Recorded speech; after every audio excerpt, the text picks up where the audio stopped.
భారీ వర్షాలు వరదలతో ఉత్తరాది రాష్ట్రాలు అతలాకుతలమవుతున్నాయి. ఉత్తరాది రాష్ట్రాలు అతి భారీ వర్షాలు కురుస్తున్నాయి.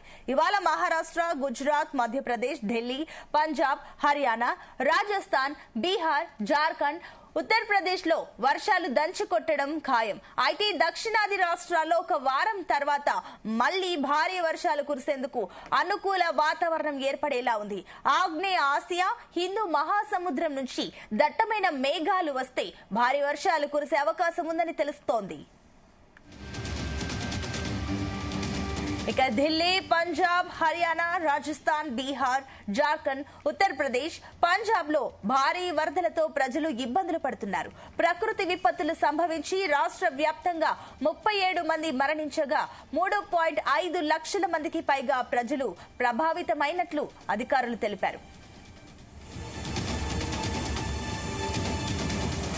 23 జిల్లాల్లో 1655 గ్రామాలు నీట మునిగాయి. 1.48 లక్షల హెక్టార్లకు పైగా పంట నాశనమయ్యింది.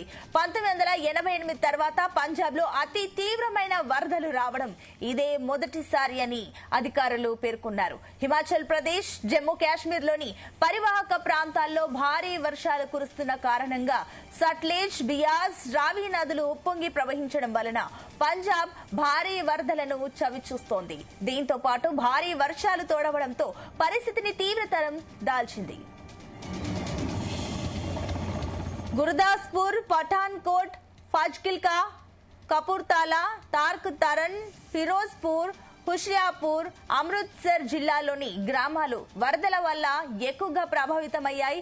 ఇక ప్రతికూల పరిస్థితి ఉండడంతో ఈ నెల 7 వరకు ప్రభుత్వం విద్యా సంస్థలకు సెలవు ప్రకటించింది. మరోవైపు కేంద్ర వ్యవసాయ మంత్రి శివరాజ్ సింగ్ చౌహాన్ గురువారం వరద ప్రభావిత ప్రాంతాల్లో పర్యటించనున్నారు.